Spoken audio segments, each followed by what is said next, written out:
balma la melike jekulu nyeta la melike jekulu malikona ni malikoka bientene alaka klehra alako dinni ni au bela jelema alaka ka ambla ka kaira ko donc waru kene sigira kuna foni belebele munum be ambulukoro uye feminye assisier no e sigi la sigi belebele bam bina ke jamana ko nana amina anda do la somandaina feminye fizo ma fana nye sigilin kuma de foyo kuna fondi la wele wakene ka anga mamutumbe woye Ibrahima Jawaraye ale be fisifisili ke anye ARP bado jamana kono juma jamana kono dembe dusuka silendo kadaka bayangara femin kira faso yere ajira ka foko tile saba ko ka drapeau jigi ka tasibla ke ka nyesi ambalma munun tora ni ko ina bayangara amino kuna fonna se awma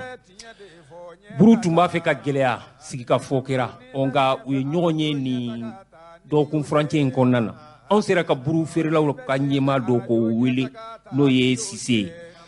basila bina anu abla ndege juru bla an nyonche fem be buruko la do be faraka do te faraka do farni geleya bola geleya tola ay kuma mfo amino la se awma kafra miangaw bora kuchala miangala pari utamara kajira ko asim ka teminai we tama belebeleke do ku franche konar wala mambe ambulo korola o ye segu kulubali ale kuchala chambre d'agriculture nyemay ale re labeni kela fananye balma nde be ke kuna fonu wero be nyini ka fraka abela se awma Ibrahim Jawara ne Ibrahim Diallo Chou basila ale bulube kolela balma cem so demsen ani makoroba abisimila anga donki baru keneka ka Jawara somandaina femi gafe noye independanye ale ajirana kafo femi zeni mulai atara seben fura do di jamana nyema man ni dokun bena fori wati mina seben fura en konna munde be akono oye la sigi bilibili ba mu bena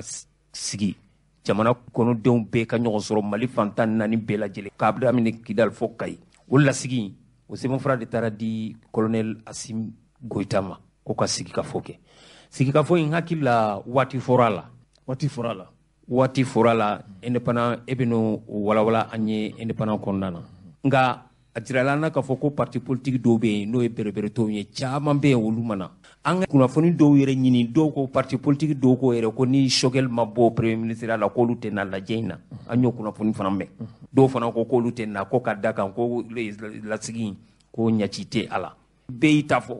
nka bura fasoko de don mɔgɔ ko tɛ dɛ i yɛrɛ bɔra k'o kuma fɔ mɔgɔ ko tɛ dɛ nka e bɛna walawalali kɛ indépendant ye walawalali mun kɛ e bɛ o lase lamɛnnikɛ jɛkulu ma. Chou i y'a fɔ cogoya min na n'i ye l'indépendant ka bi sɔgɔmada in na bɔli lajɛ a ye a yira k'a fɔ min ye jɛkulu min kun sigilen bɛ ka ɲɛsin sigikafɔ ko kumaw yɛrɛ ma ni olu kan ka sigikafɔ baaraw bɛɛ lajɛlen kɛ fo ka taa se a kuncɛ waati ma olu ye sɛbɛnfuraw kɔni bɔ ka taa di fangatɛmɛ fanga ɲɛmaa ma colonel Asimi Goita kunnafoni sɛbɛn ka lakalila a ye a yira k'a fɔ ka kɛɲɛ ni dɔgɔkun tɛmɛnen laban ye a yɛrɛla k'a fɔ jɛkulu min bɛ yen ni olu ka baara bɛnnen don ka ɲɛsin sigikafɔ yɛrɛ labɛnni ma olu ye sɛbɛnfuraw labɛn ka taa di Asimi Goita ma ka pereperelatigɛw di ka yira k'a fɔ nin kalo in tile 11 san 2021 sigikafɔ baara kunfɔlɔ olu bɛna daminɛ ka taa nun cɛ desanburu kalo tile 30 san 2021 kɔnɔna na kunnafoni sɛbɛn ka lakalila a ko nin bɛ bɛn tile 19 bɔɲɔgɔn de ma hali n'a sɔrɔla k'a fɔ sigikafɔ ko kuma minnu tun bɛ fɔlɔ ni olu bɔra u dɔgɔkɔrɔ a tun yɛrɛ k'a fɔ o sigikafɔ ninnu bɛ t'u jɔ kalo 2 bɔɲɔgɔnko de ma ka kɛɲɛ ni Musa Sayon Kamara ale ka fasiri ye a ye a yira k'a fɔ min ye ni jɛkulu in yɛrɛ u bɛ fɛn wele faransikan na panel des autres personnalité nunu yɛrɛ ka nin jɛkulu in sigira ka bɛn ni octobre kalo tile 26 tɛmɛnen ye min ye u ka baaraw yɛrɛ nun doli ka hakɛw d'u ma u ka se ka baaraw yɛrɛ sigi sen kan olu pereperelatigɛw bɛɛ lajɛlen kɔni kɛra o bɛɛ kɔfɛ sa u ye munumunu kɛ ka jamana kɔnɔden dɔw lamɛn cogoya jumɛn na baara minnu dira olu ma a bɛ se ka sabati cogoya min na o hukumu kɔnɔ u nana ye k'a fɔ min ye sigikafɔ in ye a tɛna se ka kɛ i n'a fɔ waati minnu kun fɔra ka bɛn o ma sabu ka da kan maliden caman tun y'u ka dusumakasaw yira politique maaw b'o la société civile maaw fɛnɛ b'o la caaman tun sɔrɔla k'a fɔ olu tɛna se ka taa sigikafɔ in na o ɲɛsiran ye kama sa cogoya jumɛnna bɛɛ lajɛlen bɛ se ka don sigikafɔ in yɛrɛ humu kɔnɔ ka kɛɲɛ ni desanburu kalo tile 3 tɛmɛnen ye san 2021 u nana pereperelatigɛw di u bɛ fɛn wele faransikan na calendrier k'olu bɔ k'o bin sigikafɔ ninnu bɛna taa daminɛ waati minnu na mun ni minnu bɛna ka taa ka a la u y'o olu baaraw bɛɛ lajɛlen kɛ ka taa di jamana ɲɛmaa yɛrɛ ma o papiyew n'i ye jateminɛ kɛ a kɔnɔna na a yɛrɛla k'a fɔ nin kalo in tile 11 ka taa bila tile 12 ma sigikafɔ in a baara kunfɔlɔw bɛna daminɛ an ka sigidugu minnu bɛ n'olu ye cercles ye ani komunu kɔnɔna na yen nɔ an ka dugu minnu bɛ ni olu ye cercles ye ani minnu yɛrɛ kɔnɔna na kunnafoni sɛbɛn ka lakali la a ko minnu bɛ yen ni olu ye déplacés ye olu ka baaraw ninnu bɛna taa don nin kalo in tile 15 ani a tile 16 a yɛrɛla k'a fɔ hali bi maliden minnu sigilen bɛ jamana yɛrɛ kɔkana na ani minnu bɛ yen ni olu siranna ka taa kɛ jamana wɛrɛ maaw ye nin waati ninnu na olu ta bɛna daminɛ nin kalo in tile 18 ka taa bila kalo in tile 19 na o baaraw ninnu bɛ taa don an ka lasigidenw ka yɔrɔ minnu bɛ yen ni o ye ambasaduw kɔnɔna ye ani kɔnsulaw la olu baaraw pereperelatigɛw bɛɛ bɛ taa kɛ yen yɔrɔ ninnu na min ye an ka région kɔnɔnaw ye ani Bamakɔ yɛrɛ kuru kara mumɛ bɛɛ olu baaraw bɛna taa daminɛ nin kalo in tile 22 ka taa bila tile 23 la kunnafoni sɛbɛn ka lakali la a ko min ye Mali yɛrɛ fantan 4 bɛɛ lajɛlen ye n'o ye phase nationale ye olu baara bɛɛ lajɛlen ninnu bɛ taa don ka bɛn ni nin kalo in tile 27 ka taa bila tile 30 la a yɛrɛla k'a fɔ nin sigikafɔ in a kundamaw yɛrɛ bɛɛ lajɛlen pereperelatigɛw dira a tɛna tɛmɛ kalo 1 bɔɲɛnko yɛrɛ kan a cayalenba hali n'a sɔrɔla k'a fɔ waati tɛmɛnenw na sigikafɔ min tun bɛ jamana faamaw bolo o kun kundama bɛ t'i jɔ fo kalo 2 bɔɲɛnko yɛrɛ ma kunnafoni sɛbɛn ka lakali la a ye a yira k'a fɔ nin jɛkulu min sigilen bɛ bi ka sigikafɔ yɛrɛ labɛn u ye weleweleda kɛ ka ɲɛsin jamana kɔnɔden bɛɛ lajɛlen ma bɛɛ lajɛlen k'i labɛn ka na nin sigikafɔ in na kumaw ka fɔ maaw fɛ min ye maaw fɛlaw ye o de hukumu kɔnɔ ka kɛɲɛ ni desanburu kalo tile 3 ye u ye nin sɛbɛnfura in de ta ka taa di fangatɛmɛ fanga ɲɛmaa ma Asimi Goyita sigikafɔ in yɛrɛ baaraw a ɲɛmaa bɛ maa min bolo o de ye Zeni Mulayi ye ale ka kuma sonfɛ a ye a yira k'a fɔ siga kɔni t'a la a ka gɛlɛn k'a fɔ maliden bɛɛ lajɛlen ka fara ɲɔgɔn kan ka kɛ ka nin sigikafɔ in kɔni kɛ mais a kɛra cogo cogo olu kɔni ka hakilina na maliden fan caman bɛna fara ɲɔgɔn kan ka na u fɛla fɔ nin sigikafɔ in na ale yɛrɛ fɛ o ye fɛn ɲumanba ye kunnafoni sɛbɛn ye a yira k'a fɔ n'i ye jateminɛ kɛ nin sigikafɔ in na n'i nana wolo fɛn na fɛn min ni jamana ɲɛmaa bɛ min bolo bi ale ye wele bila politikimaaw ma ka taa kumaw kɔni ɲɛf'u ɲɛna wele in yɛrɛ tun laɲini tun ye de maaw ka taa kumaɲɔgɔnw sama u ni ɲɔgɔn cɛ la nka a nana kɛ sa jɛkuluba dɔw bɛ yen ni olu faralen don ɲɔgɔn kan parti politiques ni associations ni mouvements olu caman b'u yɛrɛ sɔrɔ a kɔnɔna na n'u b'a wele faransikan na cadre d'échange pour une transition réussie olu kɔni ye a yira k'a fɔ nin ɲɔgɔn farankan min kɛra jamana ɲɛmaa fɛ ɛlɛ olu ma nafa foyi ye a la o de hukumu kɔnɔ olu bɛ jɔyɔrɔ min na bi siga kɔni t'a la ni sigikafɔ in olu tɛna t'a la cogo si la wa maa yɛrɛ bɛ se k'a fɔ nin ye parti politiques ye fangakɔrɔ maaw don a caman ye olu de ye a yɛrɛ la k'a fɔ kunnafoni sɛbɛn fɛ nin kɔni bi maa b'i yɛrɛ ɲininka n'a ma ya k'a fɔ farafinna tilebiyanfɛ tɔn ka kuluba min bɛ n'u b'a wele faransikan na ko CEDEAO olu ka sigi kɛrɛnkɛrɛnnen ka kan ka kɛ nin kalo in tile 12 san 2021 ka se ka pereperelatigɛw di sabu laɲini min kɛra Mali faamaw fɛ o de ye k'a fɔ kalataw olu baaraw ninnu ka se ka don ka bɛn février kalo nata tile 27 san 2022 n'a ma ya k'a fɔ CEDEAO jɔlen bɛ o yɔrɔ de la ka tila k'a ɲini Mali faamaw fɛ bɛɛ lajɛlen ka nin bɛnkan in kɔni labato a yɛrɛla k'a fɔ o n'a ta bɛɛ CEDEAO ka sigi min tɛmɛna u tun ye ɲangini dɔw ta ka ɲɛsin Mali faamaw yɛrɛ ma k'a yira k'a fɔ Mali faama maa 149 ɲɔgɔn bɔɲɔnko olu tɛna se ka bɔ ka taa CEDEAO yɛrɛ ka jamana si la o kɔfɛ min y'u ka denbayaw fana ye olu si tɛ yen min bɛna se ka bɔ ka u ka taamaw kɛ CEDEAO ka jamana si la o kɔfɛ u ka nafolo mana kɛ ni dugu ninnu fɛn fɛn na u tɛna se ka nafolo ninnu ta ka baaraw kɛ n'a ye kunnafoni sɛbɛn a ye a yira k'a fɔ siga kɔni t'a la Mali faamaw u ka cogoyaw kɔni bɛ a yira k'a fɔ nin kuma min fɔra CEDEAO kɔni fɛ a tɛna se ka labato cogo si la ka da lakanabaliya o ɲɔɲɔlen bɛ an ka jamana yɛrɛ kɔnɔ cogoya min na kunnafoni sɛbɛn ka lakali la hali bi a ye a yira k'a fɔ nin dɔ la sa yala kɔlɔlɔ dɔw tɛna fara kɔlɔlɔ kan wa sabu CEDEAO tun y'u kantigɛ da di k'a fɔ ni Mali faamaw u ma nin waati kofɔlen kɔni labato min ye sanction wɛrɛ ye o bɛna suru Mali faamaw kan n'o ye ɲangili ye o hukumu kɔnɔ l'Européen ka keleyatɔba min bɛ yen n'o b'a wele faransikan na ko Union européenne olu y'a yira k'a fɔ siga t'a la CEDEAO mana hakilina min ta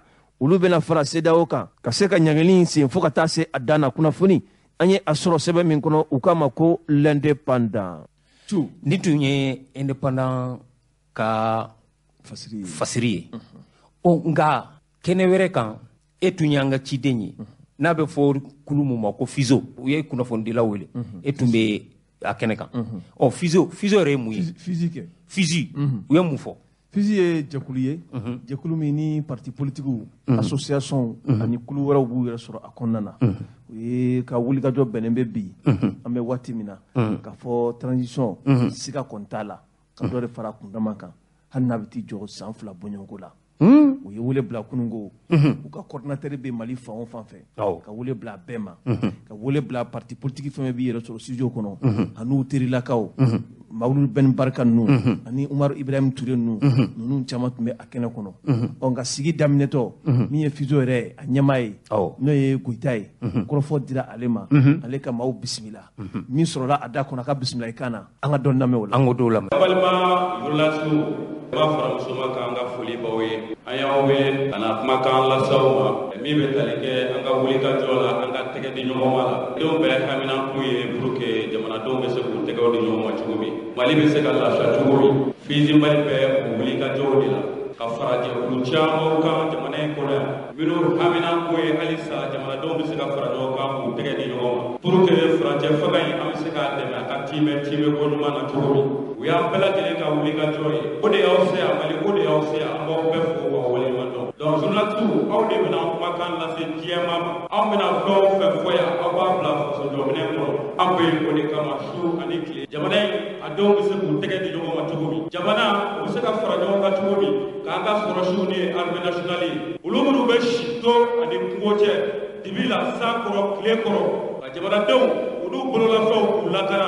ani kungo cɛ u kan ka fɔ jamanadenw kan k'u dɛmɛ u baara la i mana kɛ yɔrɔ o yɔrɔ n'i ye maliyɛn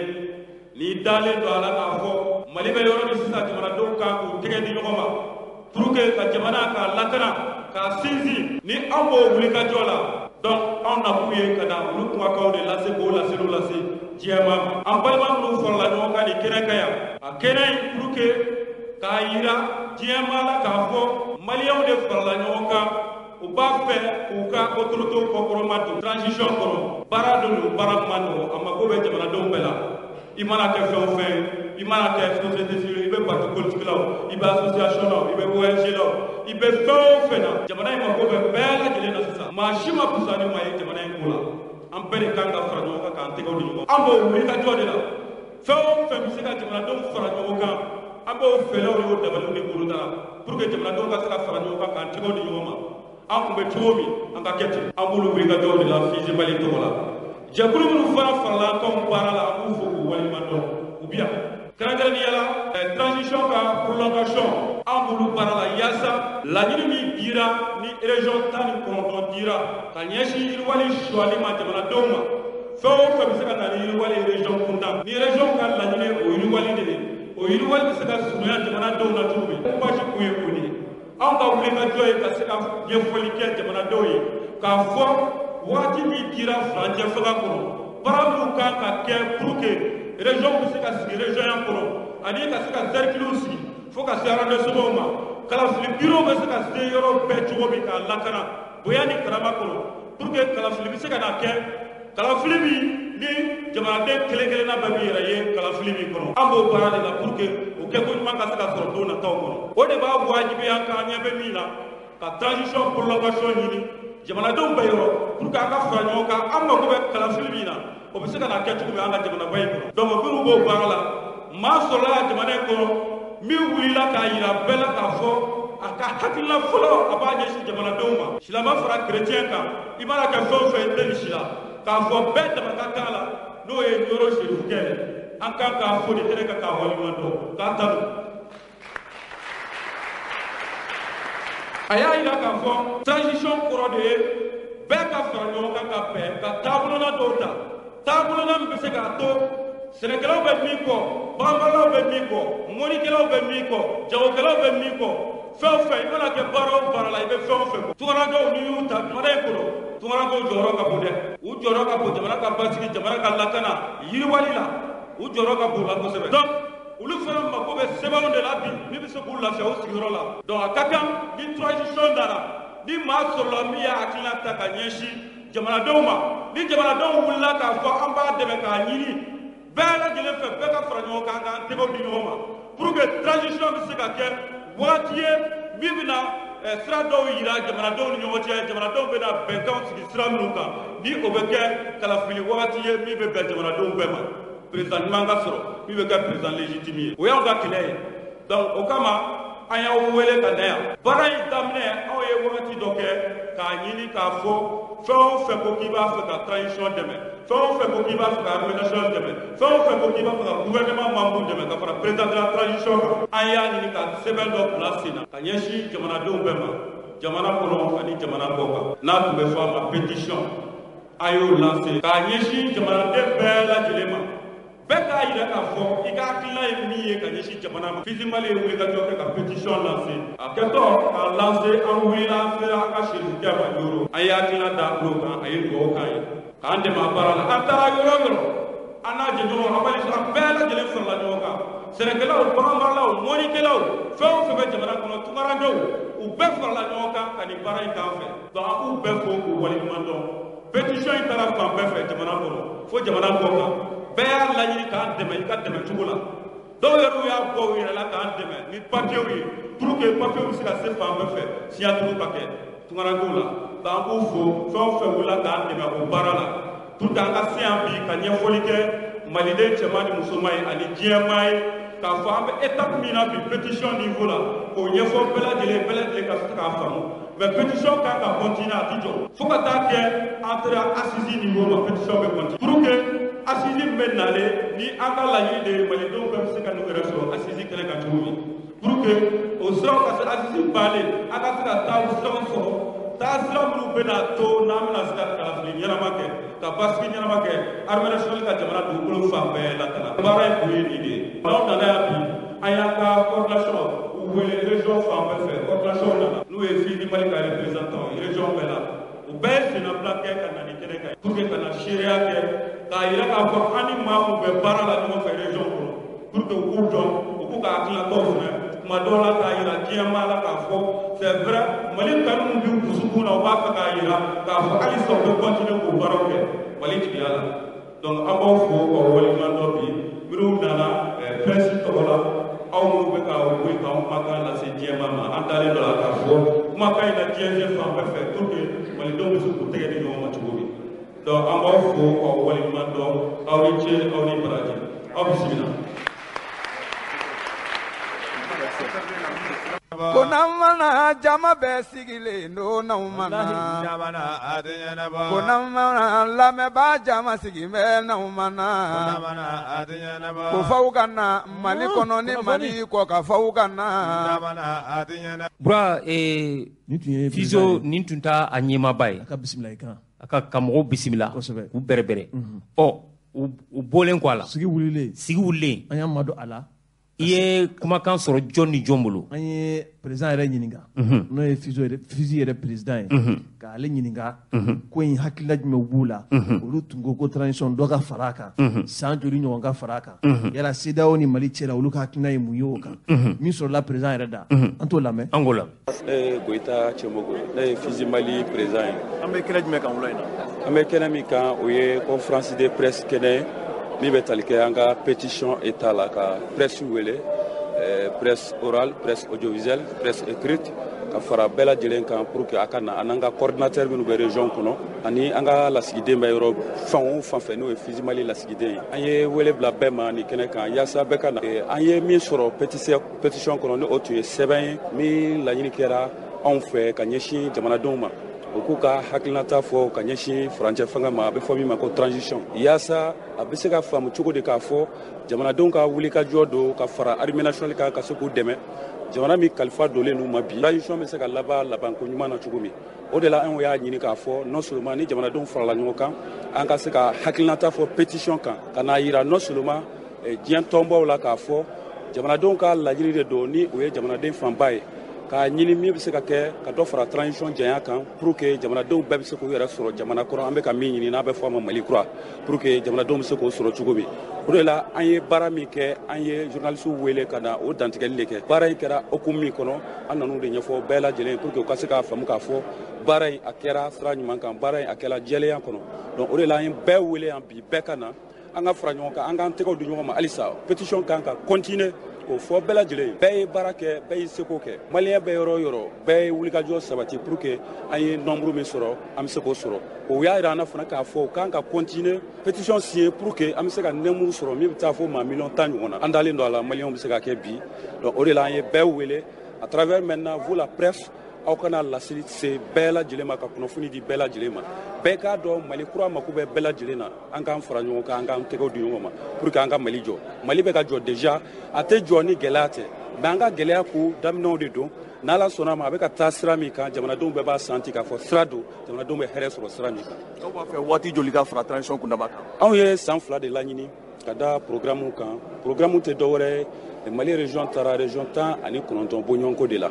o région 10 ni 9 bɔɲɔgɔnko kɔnɔ i b'a ye k'a fɔ n'i ye région créer i kan ka cercle sigi n'i ye cercle sigi i kan ka arrondissement sigi n'i ye arrondissement sigi h'a ka ja i bɛ se ka commune fana sigi donc ka da olu kɔrɔw kan ni région kura créera baaraw kan ka boloda cogoya minnu na olu baaraw de ka bon il faut que mɔgɔw k'u muɲu cercle minnu kan ka créer olu ka créer armée kan ka yɔrɔ minnu minɛ k'o lakana vote kɛ sɛbɛnw dɔ de bɛna fara bureau de vote nombre kan pour que bureau de vote nombre bɛ se ka surunya population na fɛn o fɛn kan ka voter ani aw bɛɛ b'a dɔn k'a fɔ san o san mois d'octobre kɔnɔ a bɛ bɔ gouvernement bɛ bɔ ka dɔ bila sen na n'a bɛ fɔ a ma recensement général mɔgɔ minnu si sera vote ma pour que k'olu recenser k'o fara ma vote taw kan donc chaque mois d'octobre n'i ye transition jateminɛ yɛlɛma kɛlen dɔrɔn transition kɛra phase 2 de ye phase fɔlɔ ani phase 2nan phase 2nan kɔnɔ sisan i b'a ye k'a fɔ olu nana baara ta wagati min na o b'a sɔrɔ mois d'octobre gunna ko i tɛ se ka maliyɛnw recenser k'a fɔ k'i ye bɛɛ fara ɲɔgɔn kan ani organe unique min bɛ k'a fɔ pour que maliyɛnw bɛ n'u yɛrɛ sɔrɔ kalafili kɔnɔ kalafili min ɲɔgɔn ma deli ka kɛ pour que ka se k'o koɲɛw bɛɛ sigi sen kan an kan k'an muɲu ka wagati di autorités ma min bɛ taa san 2 bɔɲɔgɔnko la yɔrɔ min bɛ libi laban la armée bɛ se ka se yen cogo min k'a lakana ani bureau de vote bɛ taa fan bɛɛ fɛ ka maliyɛnw recenser ka bɔ ni vote kɛ sɛbɛnw ye maliyɛn bɛ yɔrɔ o yɔrɔ k'a di bɛɛ ma kalafili min bɛna boloda bɛɛ bɛ se k'i yɛrɛ y'a kɔnɔ cogo min o de y'a to an ye san 2 ɲini ni pétition ye. aw fɛ san 2 bɛ se ka kɛ sababu ye ka mali lakana sabati fan bɛɛ wa. san 2 an ye min ye déjà kalo damadaw kɔnɔ aw y'a ye armée mako bɛ équipement min na a bɛ ka taa o kɔrɔ b'a jira maliden kelen kelenna bɛɛ la k'a fɔ n'an ye temps di san 2 peut-être san 2 yɛrɛ ka jan. o b'a sɔrɔ armée équipement fɛn bɛɛ sɔrɔ min bɛ se ka armée to a bɛ taa yɔrɔ jan ka mali jugu gɛn ka bɔ mali dugukolo kan donc o de la an y'a timé ani kalafili minnu bɛ sen na mois d'octobre 2 de bɛ sɔrɔ san 2 kɔnɔ donc fɛn o fɛn mana kɛ kalafili kɔnɔ n'o ye gɛlɛya ye o mois d'octobre 2 kɔnɔ o gɛlɛyaw bɛɛ bɛ se ka ko ka bɔ kalafili sɛbɛnw kɔnɔ o de y'a to an ye san 2 laɲini ka taa kɔrɔcɛn ma kan olu kɔrɔw de filɛ nin ye. o b'a jira k'a fɔ ko aw fɛ kɛlɛ in kan ka kɛ de kumaɲɔgɔnya o tɛ solution ye. kumaɲɔgɔnya ye solution ye kumaɲɔgɔnya ye solution ye maa si t'i ka armée bila ka sabuya kɛ ko i kan ka taa sigi ka fɔ bolo kan i bɛ armée de labɛn ka sɔrɔ ka na sigi ka fɔ bolo kan i t'i ka ban ka taa foro dan ko parce que k'i ka jiginɛ falen i bɛ ka n fɔ jiginɛ falen i b'a dɔn k'a fɔ ni dɔ bɛ bɔ a la don ko don a bɛ ban i bɛ taa danni kɛ parce que san bɛ ka na i mako kan ka jɔ suma la donc armée kan ka équipé k'a ɲɛ ka minɛnw san k'a di armée ma o bɛɛ an b'o kɛ o t'a bali k'a fɔ k'an tɛ sigi ka fɔ kɛ sigi ka fɔ de y'a taala ye sigi ka fɔ de b'a ban donc o de la fusil wulila an bɛ ka taa fan bɛɛ fɛ ka maliyɛnw sensibiliser an k'an tɛgɛ di ɲɔgɔn ma non seulement mali mako b'a denw bɛɛ la min bɛ jamana kɔnɔ ani jamana kɔ. aw ka hakilina tɛna to ani communauté internationale bɛ fɔ ɲɔgɔn kɔ n'a ma ye k'a fɔ olu ye sanction kun fɔlɔw ni kun filananw ta le 12 nata o y'a jira k'a fɔ k'u bɛna sanction wɛrɛ ta yala bi a tɛna kɛ sama-samali ye wa aw ka min. tɛna kɛ sama-samali ye CEDEAO b'u ka sanction ta ni jamanadenw ka hakilina de ye n'u y'a ye k'a fɔ jamanadenw autorité min bɛ yen jamanadenw fanba wililen don jamanadenw bɛ ka ɲɔgɔn kɛlɛ a bɛ tali kow de kan so ni CEDEAO y'a ye k'a fɔ jamanadenw bɛɛlen don u y'o tɛgɛ di ɲɔgɔn ma fosi tɛ yen CEDEAO obligélen don ka tugu jamanadenw kɔ ka tugu ka taa siraw kɔ ka tugu ka hakilinaw kɔ FISI b'o baara de la moi je crois que malidenw bɛ b'o siraw de kan bi pour que bɛɛ bɛ se ka fara ɲɔgɔn kan ka san 2 in laɲini an b'o baara de kan pétition yɛrɛ kun ye o de ye maa 4 ani dɔɔni sɔrɔla ka ban o yɛrɛ kan ka jira CEDEAO la ka jira communauté internationale la a kan ka jira maa o maa la an bɛna sɛbɛn ɲɛsin o tigi ma pour que o k'a dɔn malidenw de bɛ ka san 2 ɲini merci beaucoup. ko n'an mana jama bɛɛ sigilen don n'anw mana ko n'an mana lamɛnbaa jama sigilen bɛ n'anw mana ko f'aw ka na mali kɔnɔ ni mali kɔ ka f'aw ka na. président bolen quoi i ye maa wɛrɛ da sumusumu. minisiri mawulu Ben Katra. Ben Katra. e b'a dɔn wa. Ben Katra kɔni a fari nugura sisan ko syndicaliste de don syndicaliste. ale ko ne n'a ka baro sigi dɔ la ko non ne ka ancien tɛ taa Kidal Ben Katra n b'a dɔn. a bɛ fɛn in dɔn. komi politique ye politique ye. bi a fana ye politique tɔn ɲɛmaa de ye. a bɛ jɛkulu dɔw fɛnɛ kɔnɔ jɛkulu min ni parti politique caman b'u yɛrɛ sɔrɔ a kɔnɔ ale fɛnɛ tun bɛ kɛnɛ kɔnɔ i y'a ɲininka an ye ɲininkali sɛmɛ a la an t'o fɛnɛ an lamɛn ka lamɛn Mawuludu 24 e yeli bi fisi mɔgɔw ka kɛnɛ kan mɔgɔw b'a fɔ an man ka bali la o fisi ye mɔgɔw wele parce que u ye baara dɔ kɛ o baara ye mun ye i n'a fɔ u ye enquête dɔ bila sen na a bɛ fɔ tubabukan na ko pétition taara yɔrɔ bɛɛ Mali kɔnɔ ani Mali kɔ kan u ye papier di maliyɛnw ma n'u sɔnna ka do ka fara transition kan alhamdulilayi u ye baara caman kɛ u ye mɔgɔ miliyɔn 4 ani kɔ de sɔrɔ min ye maliyɛn min y'a fɔ bi a clé ye mun ye do ka fara transition kan an kɔni an ka parti PMDS parti malien pour la démocratie sociale en un regroupement ACRD, en connaît position, donc à para transition ka. Donc à para transition ka politique côté Mali Kododo. Parce qu'en Galaïna mina, en Bibara mina, au Bara Amadafa. Oye mouye, parce qu'on est homme politique de. En plus avec cette élection là, on sait que cette élection là, ni papillon maniana. Donc avec vraiment que loi électorale, un organe unique pour la gestion des élections, une charte des partis politiques, une école co, santé, environnement, une fin chama, une insécurité. Ni bɛɛ de kan ka discuter assise nationale mais ni ko na tila n'an taara assise nationale normalement assise nationale olu de kan ka décision ta k'a fɔ ka analyse kɛ objectivement min kan ka fara transition kan a kan ka fɔ o yɔrɔ de donc u y'an invité an ka regroupement an nana u soutenir parce que olu ni anw nous sommes des partenaires en regroupement à nous ka plateforme an ye fɛn fɛn mun kɛ u bɛ ye kɛnɛ kan n'u bɛ fɛn fɛn mun kɛ an fana bɛ y'o kɛ voilà ko baara ma dafa mais ni mɔgɔ min ye ɲininka bi baara daminɛ ni sisan cɛ est ce que ŋaniya ɲɔgɔn tun bɛ ka se ka nin baara ninnu sigi sen kan wa i b'a dɔn aw bɛ se ka jɛ ka fɛn dɔ kɛ ɲɔgɔn fɛ pour un départ mais yan n'aw ka se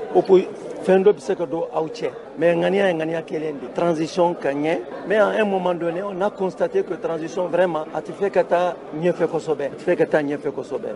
donc o t'a bali parce que an bɛ transition min na opposition ni majorité ko tɛ o Mali ko de don normalement an kan ka sigi ka kuma pour que vraiment an bɛ fɛn min kɔnɔ a ka ban quoi e ye jamana minisiriya kɛ ka tɛmɛ an b'a dɔn i bɛ jamanaw ni ɲɔgɔn cɛ cogoyaw dɔn n'o ye relation ye bi CEDEAO bɛ jɔyɔrɔ min na ni e minisiri kɔrɔ ko ka dɔ fara transition kan o tuma e fɛ bi sanction dɔ wɛrɛ ka fara Mali kan tɛ problème ye non ne kɔni hakili CEDEAO ka sanction c'est des principes laada de don an y'a signé problème tɛ o mais négociation bi sen na o entre la CEDEAO et les autorités du Mali mɔgɔw t'a kalama a kɛra cogo cogo ni ma deli ka kɛ Mali dɔrɔn de kɔnɔ a kɛra yɔrɔ caman bɛn bɛna kɛ olu ni anw cɛ o mais o ye sanction min ta les sanctions minta. En réalité, ce sont des principes. Sharia code. Mais au tabali vraiment fait mi. Anga hami mi en bas fo CEDEAO moye. Amina ben bikala on ala son inchallah. Mi e kalata ko yi. Diema ba la bi ko ka fo calendrier ka bobi. Muni mu me ka ke wati ni wati mununa. Fo bi olu ma se ka ke jamana famaw fe. Nache fen chama bi se ka ke ni be pouvoir là. C'est pas la peine ka fo moye o. Go barabe ke sena, baraba la ka ke. Mais na ala so a foli do. Obina seo domina kanga fo obi fo ni ala so ko ka do fara transition ga ni ere nyinga bi ka wati joli fara transition non comme il y a fo chogo mi desi do ka fara transition ka me ka fi bi sans kele sans flan ça met se ka répondre mais do ko ni kanga faraka mais a wakati na sera ni ala so ne question posée bra ni dusu kami be mala kabri jumadon fo kana bla bi tenena jamana kono dem bela jele jamana kono dem munu be kokan ko baye Maliba sɔrɔ dɛ bayangara ka mugu ci an balimaw la o mu bɔ ka tila ka tasuma dɔn mobili kɔnɔ mɔgɔw la ka denmisɛnnin tun ka ca muso tun ka ca yira dɔn n'i ko dɔgɔ o ye musow de musow de dɔgɔ fanba ye musow de nka muso bɛ wuli ka taa yɔrɔ yɔrɔ k'a bɛ taa tile ɲi a b'a den ta den 2 tun bɛ dɔw bolo den 3 tun bɛ dɔw bolo Allahu akbar babura nin gɛlɛyara a gɛlɛyara dɛ a gɛlɛyara fo ka dama tɛmɛ n'i ye gɛlɛya in yɛrɛ lajɛ a bɛɛ ye waati jan bɔ baɲangara yɛrɛ kɔnɔ kabini gɛlɛya in nana ni ɲɔgɔnna ma deli ka kɛ fɔlɔ nka bura a sira kelen in nin yɔrɔ kelen in ko tuma bɛɛ fagali bɛ to ka kɛ nin yɔrɔ kelen de fagali bɛ kɛ yɔrɔ in na bura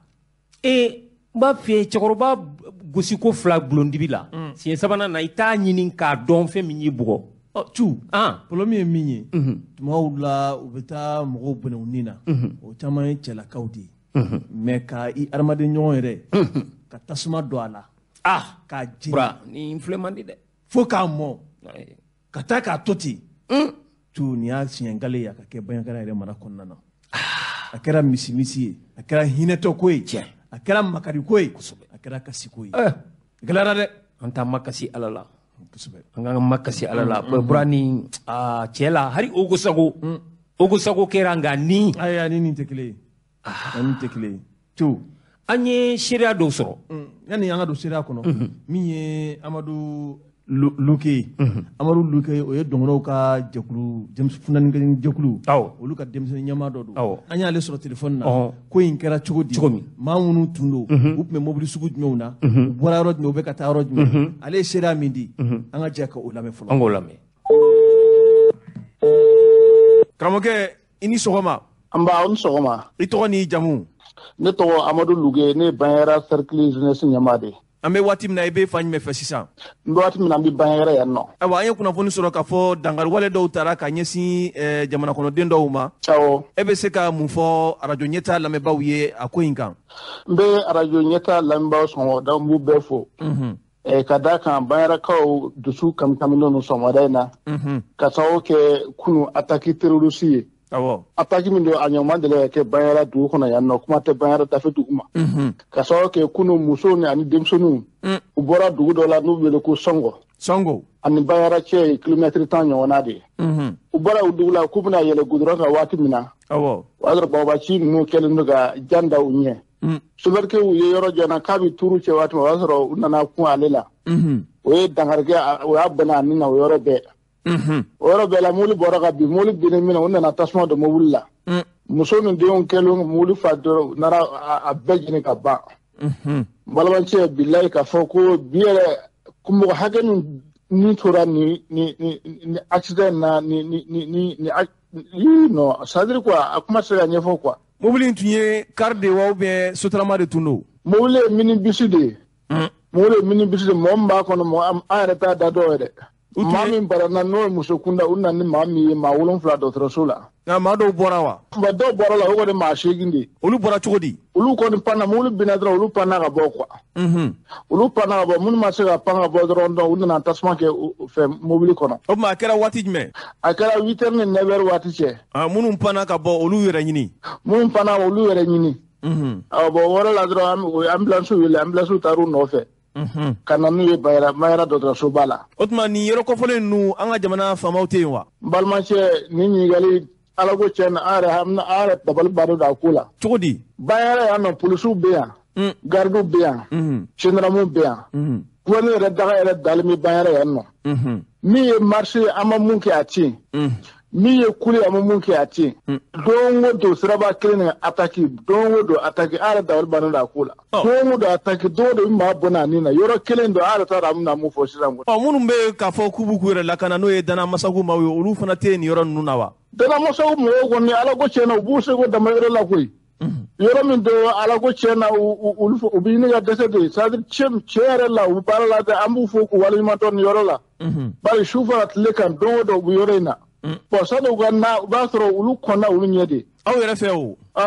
ninnu ye bandiw de wa ou bien minnu bɛ ka diinɛ kɛlɛ kɛ nin ye olu de. n ka cɛ nin tɛ diinɛ kɛlɛ ye koyi nin tɛ diinɛ kɛlɛ nin ye terroriste nin ye bandiw de nin ye bɛnbakɛw de nin tɛ diinɛ kɛlɛ ye. diinɛ m'a fɔ an ka taa muso ni denmisɛnninw faga o. o tiɲɛ. ayi u b'u ka tiɲɛni kɛ u b'u tunu yɔrɔ bɛɛ. mais u tun bɛ moto la wa sen. u tun bɛ moto la. dugu sigibagaw ka kɔlɔsili ma bɔ u ka munumunu kan. awɔ u dagayɔrɔ fana dɔnnen don a y'a f'u ni ka dɛsɛ u ka taa yɔrɔ jugu u ka taa kɛlɛ kɛ u nɔfɛ an ka armée dɛsɛra ka taa u nɔfɛ. u ka daga dɔnnen don. u ka daga dɔnnen don. ani goudron ma ja u bɛna tiɲɛni kɛ dɔrɔn u bɛ taa tu kɔnɔ. ala ko tiɲɛ na an yɛrɛ dabali b'a dɔn nin ko la dɛ sisan an bɛ ala de deli an bɛ dugawu don de kɛ minnu fatura ala ka yafa k'u ma ala ka ye nɔgɔya ye. nka nin ko in kɔfɛ o.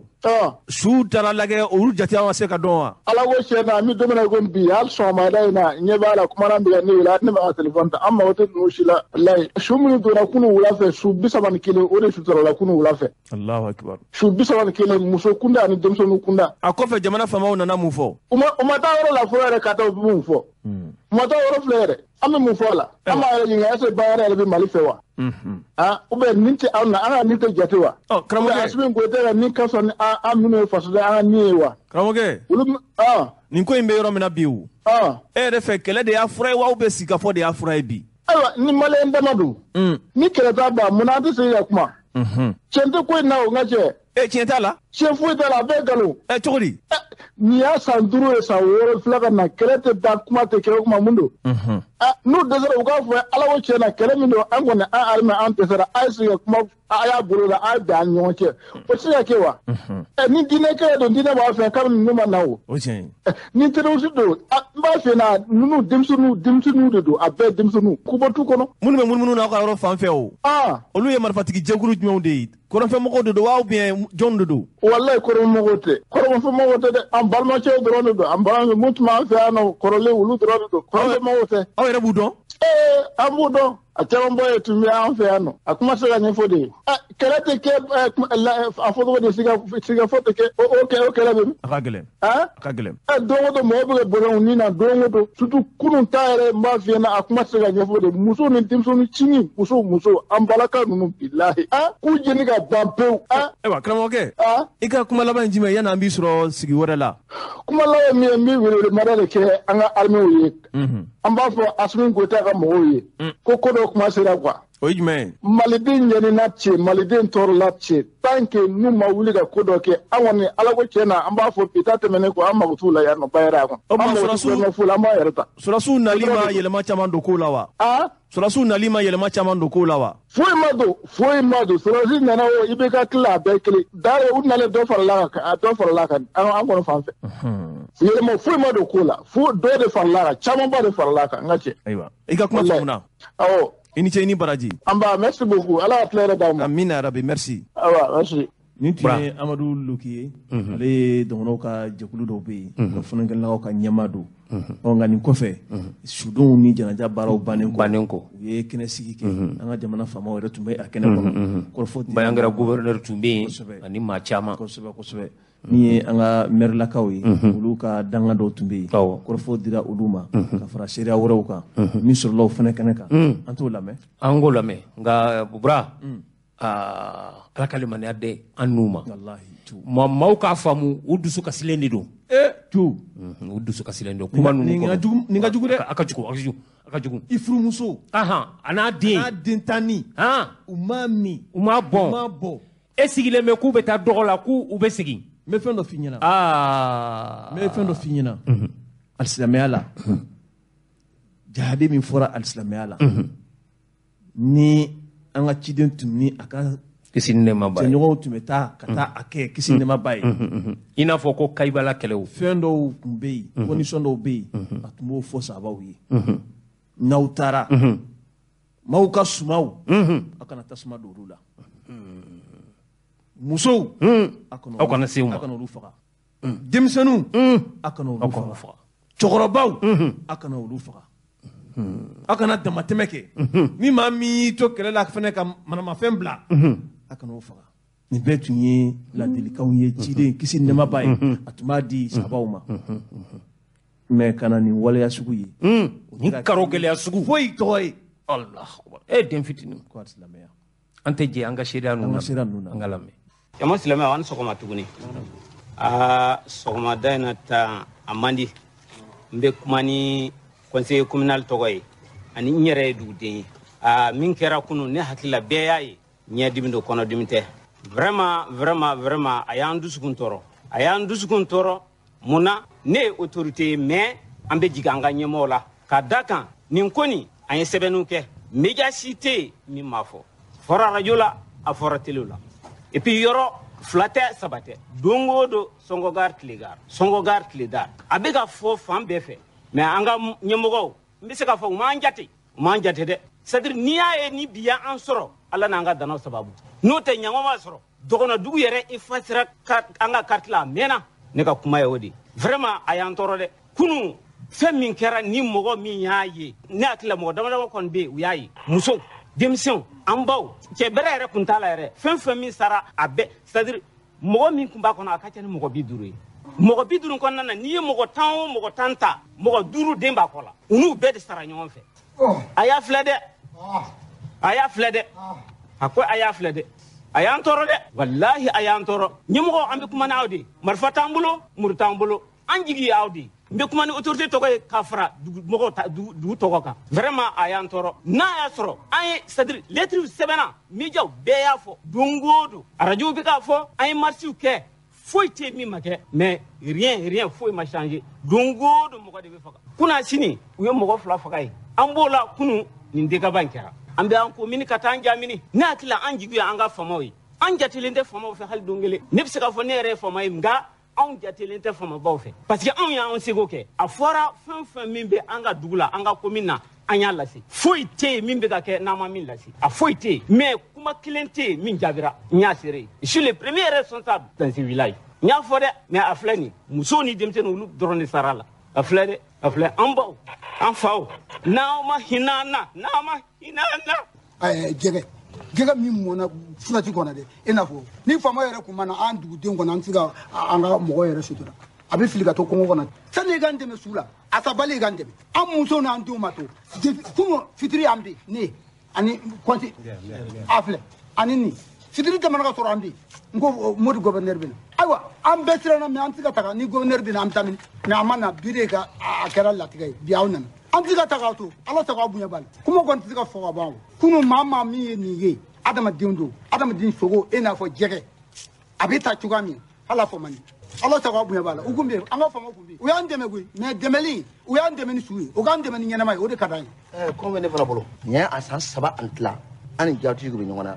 bɔlɔbɔlɔ la yan cɛ fɛn fɛn bɛ yan a tɛ a si bolo bɛɛ muso sara an denw min filɛ fa tɛ yen ba tɛ yen an jatelen tɛ o tile kelen n'a danna ne ma an tɛ faamaw kun bɛ yɛrɛ bi n'a danna ne ma an tɛ maa si kun bɛ yen u y'an bila o an kɛra kɔnkɔrɔmɔgɔ ye an ye mun ye an ma jate mali fɛ yani bɛnkara comme kilomètre yani modi comme kilomètre an y'an jate sa an tɛ siya ye sɔrɔ ta an bɛɛ ye balima kelen faama ye faama de mais an bɛɛ adamaden kelen de o de don an ni tiɲɛna an tɔɔrɔ la ala an t'a fɛ ka faba ye tɛlɛ ala ni dusukati bolo fɛn fɛn bɛ muso tɛ maa si bolo denw filɛ fa tɛ ba tɛ ale n'an ka mɔgɔ sababu an bɛ ka taa lɔgɔ ɲini dayirimɛ donso sababu n'i y'a san joli an bɛ ɲɔgɔn na gari filɛ sɔngɔ gari tɛ o siraba ye an kelen ta don faama dɔ ta don fo ka na fɛn bila bili ni sɔngɔ an ma dɛsɛ ko nalen mais an ma jate dɛ ne yɛrɛ ɲɛ tɛ faama cɛla bi yan ni dusu ka dilen don n'a danna ne ma dugutigi an tun tɛ bɔ yɛrɛ ala ni maire saba ko an ka bɔ n'a tɛ an tɛ bɔ an bɛ bɔ jɔn de kun bɛ muso t'an bolo denw filɛ yatimɛ denw de don cɛw filɛ muso t'u bolo mun de tora hali an bɛ yɔrɔ min n'an y'an bɛɛ faga foyi t'a la an b'an jigi da ala de la an m'an jigi da maa ci bilen ne ka kuma fɛ o de ye kun min an bana mɛ dɔwɛrɛ tɛ ni nana ɲɛnama sɔrɔ ɲɛnama an bɛɛ kɛ cogo di o bɛ yen mɛ mɔgɔ salen kɔfɛ dɛmɛ an ka laɲini t'o ye an ka laɲini mun ye an tɛ se ka taa sugu la an tɛ se ka taa lɔgɔ ɲini an tɛ se ka sɛnɛ kɛ mɔgɔ jugu b'an da la don o don an ka mɔgɔw ye faga an ka mɔgɔ bɛɛ fagara tuguni an ba ninnu bɛɛ fagara kunun an ka laɲini mun ye u kana mɔgɔ jugu bɔ an da la an ban kun ye o de hali sini bɛ n'u ko u bɛna mɔgɔ jugu bɔ an da la an kɔni pɛrɛlen don n'o tɛ foyi t'an kɔnɔ foyi t'an kɔnɔ an ban kun ye nin de ye. aw kana tiɲɛ k'a fɔ jamanadenw ɲɛna n'an ma na ko aw kana tiɲɛ fɔ jamanatigi ye n'aw ma na n'aw ma na nafa tɛ nkalon na tun n'aw ma na. balimaw ni ko kelen bɛ ka Bamakɔ sigida 2nan ani sigida 3nan ka maaw kɔnɔrɔ ga mɔgɔkɔrɔbaw n'a dugulenw o ye fɛn min ye commune 3 ani commune 2 yɔrɔ dɔ ka yɛlɛma yɔrɔ dɔ a yɛrɛ b'a dɔn fɛn min ye découpage ye tanamako caman yera a kɔnɔ ne yɛrɛ bɛ misali ta commune du Manden u taara wɛnzɛn bila Kangaba fɛ olu yɛrɛ fana tun bɛ wuli ka jɔ la nka sɔgɔmada in na maa minnu bɛ an bolokɔrɔ o ye Mature ale ye dugulen ye ani Lasena Balayira n'u ye dugulenw ye commune 2 denmisɛnw don an bɛ n'u ɲininka ko in kɛra cogo min bon a ni sɔgɔma. ni sɔgɔma i Ture n'a kɔni fɔra Ture o ye dugulen ye k'u b'a fɛ k'aw ka yɔrɔ minɛ o la o tɛ se bon ko mankan jumɛn de bɛ sigida 3nan ani sigida 2nan cɛ komi anw ye kunnafoni di la aw dun fana ye dugulenw ye an t'a wele ka an ka se ka maaw kunnafoni. ok cu o ka kan ka kɛ n b'a fɔ Allahumma salli ala sayyidina Muhammad wa ala ali sayyidina Muhammad wa sallim an bɛ foli kɛ an bɛ bɛɛ lajɛlen fo lamɛnbaga bɛɛ lajɛlen ka Surakaso 2 ni Ɲare fo ani Bamakɔ u ka moridu 7 ani Bamakɔ bɛɛ lajɛlen an ka foli bɛ bɛɛ ye cu i Ture ayiwa ko in mun de don. ayiwa bisimila cu ko in kɔni ye parce que an ye kunnafoni di la an b'a fɛ k'a ɲɛdɔn. a bɛ ɲɛdɔn ala sɔnna ko in kɔni kɛra ko de ye cu a kɛra ko y'anw yɛrɛ bolo an minnu ye Bamakɔ sigibaga fɔlɔw ye siga t'o la bɛɛ bɛ mɔgɔ n'i ye dugulen ye Bamakɔ kɔnɔ bɛɛ b'a dɔn Bamakɔ tun bɛ cogo min na fɔlɔ Bamakɔ tun bɛ tigɛ n'i bɛ jigin ka bɔ Kuluba o de tun bɛ Bamakɔ ni commune 3 séparé sira jumɛn ka bɔ Kuluba sira in fɛ awɔ Kuluba siraba in jardin awɔ zo sira in fɛ donc waraba flaso be commune de kono kana to fayin yen fela commune 3 ni be jigin woni kini mbolo commune 3 ça fait ndi be jigin voilà kabo kuluba inumambulu ouais commune de waraba fleso ministère de la jeunesse kana fo ministre ari défensive wo beba do ku fo grand hôtel ka jigin ambassade de France kata suguba chatige kata fo pon abna fo ka jigin abo kuluba kikle kata pona président be tasram fait commune be gauche fait commune 3 be droite fait ça veut dire fo hari chemin de fer be commune 2 de fait chemin de fer kata commissariat central be aw de fait an ka fɛn bɛɛ tun bɛ yɔrɔ ninnu de la an yɛrɛ ka ɲɛnajɛw bɛɛ tun bɛ taa kɛ yen an ka denmisɛnnin dɔw tun bɛ taa kɛ ancien combattant kɔnɔ la o bɛɛ kɛra anw ɲɛna cu sisan faamaw b'a fɛ ka mun kɛ bon sisan a bɛna fɔ Jibiri Jalo Musa Tile wagati la IDPM Jibiri Jalo voilà k'ale to fanga la donc ale kun sigiyɔrɔ bɛnnen bɛ commune 3 fanfɛla ma maintenant jama ɲini kama se b'a ye donc a ye yɔrɔ in minɛ ka fara commune 3 kan n filɛ ka yɔrɔ minnu f'i ye tan a taara commune 3 dantigɛ kɛ suguba gidɔrɔn 2 yan gidɔrɔn tɛ suguba la ka bɔ pɔnkɔrɔ la ka na donc a y'a séparé côté kelen ye commune 2 ye côté kelen kɛra commune 3 ye gidɔrɔn in ni ɲɔgɔn cɛ n'i bɛ yan fɛ gidɔrɔn kan i bɛ commune 3 la n'i bɛ ka na i n'a fan fɛ o gidɔrɔn côté o ye commune 2 ye décision politique comme a yɛrɛ kɛra a bɛ jama ɲini de la parce que n'ale nana commune 2 kɔnɔ a wagati k'a bɛna fanga ɲini a t'a sɔrɔ dugulenw cɛla ye donc fale ka taa quartier yanfɛla fɛ a ka yen tigɛ ka fara olu kan k'o kɛ jama ɲini fɛn a yɛrɛ bolo politique bon décision politique dun n'i y'a lajɛ ni e y'a kɛ ko fanga b'i la don ni mɔgɔ wɛrɛ nana ni fanga b'o fana la o fana b'a tigɛ k'a k'a sago ye o b'a wuli sinon a ma kɛ définitif ye k'a fɔ ko a votera assemblée la ou bien ko loi yɛrɛ de taara k'a kɛ a ma kɛ sariya kɔnɔ quoi a ma kɛ sariya kɔnɔ donc o si la commune de ma a sigi k'a ka yɔrɔ to yen ka bɔ wagatiw tɛmɛna u bɛ k'a ɲini fo kana se wagati laban ninnu ma duwawu ni fɛn minnu kɛra min ta ye min ye ala yɛrɛ b'o sego ma u kana se découpage ma sisan u ka commission bila baara la kabi IBK ka wagati commission ka baara kɛ yɔrɔw bɛɛ kan u tilalen baara la ka na restitution kɛ ministre ka gouverneur ci ka taa commune bɛɛ la k'a fɔ ko baara banna sisan segin tɛ kɛ baara kan a ka commune de a ka yɔrɔ minnu tun bɛ commune 3 fɛ an y'u segin aw ma Sigɔrɔni Gomi fanfɛla in an y'o fara commune de kan donc olu dira anw ma ka na fɔ dugutigiw maire ka taa ɲɛfɔ dugutigiw fana ɲɛna o cogo kelen na bɛɛ nisɔndiyara an ko alhamdulilayi duwawu minɛla an ka yɔrɔ min tun y'an ta ye ka kɔrɔ a seginna ma sabu n'i y'a jateminɛ anw yɛrɛ ka misiri bɛ yen de an ka denkudiw bɛ kɛ yen an bɛ taa an ka kɔɲɔ furusiriw bɛ kɛ yen an ka fɛn bɛɛ bɛ yen an yɛrɛ sigiyɔrɔ de tun ye yen quoi en un mot bon prévu ko kɔni tɛ dugulenw bɛɛ b'o dɔn dispensaire de Bozola o filɛ Banatu kɔrɔ a plaque b'a la agence de Bagadaji o bɛ hali sini a réciw b'an ka cɛkɔrɔbaw bolo olu tun bɛ t'u ka wariw bila yɔrɔ min na n'u tun bɛ taa ta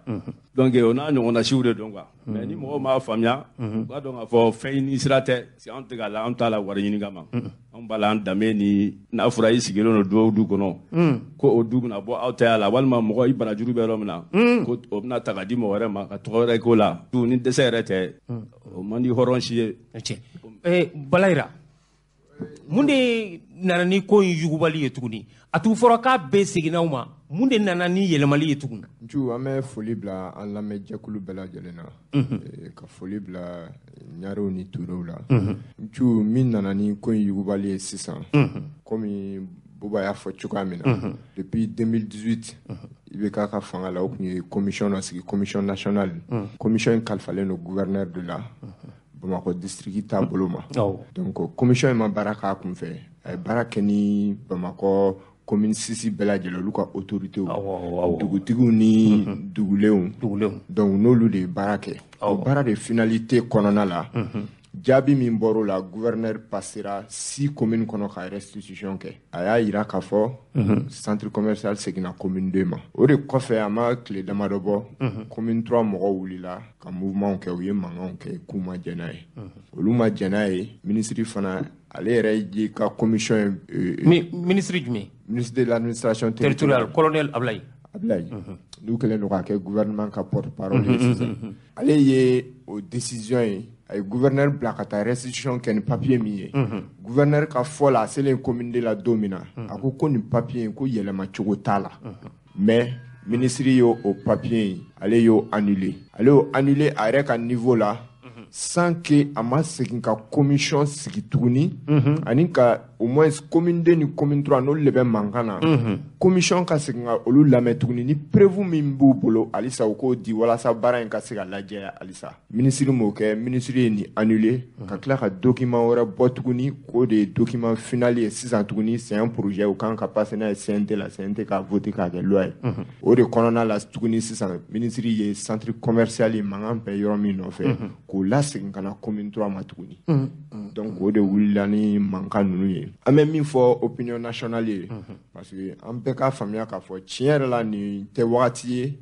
ko wagati min ni jamana bɛ position min na ko nin ko sugu mankanw bɛ taa kɛ mais munna commune 2 bi ka sama ka yɔrɔ nɔfɛ bi komi Buba y'a fɔ cogoya min na Djibril Diallo y'a kɛ ni ordonnance de o ye décision politique ye o tɛ loi ye mais bi autorité min bɛ yen bi a projet lama de b'olu bolo olu bɛna yɛlɛma k'a kɛ loi de an dun bɛɛ b'a dɔn ni loi taara o ye fɛn min ye donc sani an k'an sigi k'a lajɛ c'est vrai jamana bɛ état min kɔnɔna la mais n'a fana kɛra loi ye o ye anw sen bɔlen de ye an ka dugukolo ko la pewu donc o de kama an fana wulilen don an ti jɛn n'a ye wa an b'a dɔn ko in mana kɛ cogo cogo ncu an ti se ka jɛ an ka yɔrɔ kɔ wa an bɛ ko o ko kɛ walasa an ka yɔrɔ ka segin an ma ncu an b'o kɛ. Baraji Kɛnzanbugu aw ka cɛkɔrɔbaw ɲani ɲari la cɛkɔrɔbaw wulila komi aw de ye taamaw daminɛ nka cɛkɔrɔbaw a ma se bulon kɔnɔ. cɛkɔrɔbaw bɛ ko in kɔnɔna la kosɛbɛ ncu kunun ko commune 2 kɔnɔna la commune 2 ye conférence de presse kumaba ba kɛ commune 2 kɔnɔna la an ka cɛkɔrɔbaw bɛɛ tun bɛ yen ɲarew tun bɛ yen turew tun bɛ yen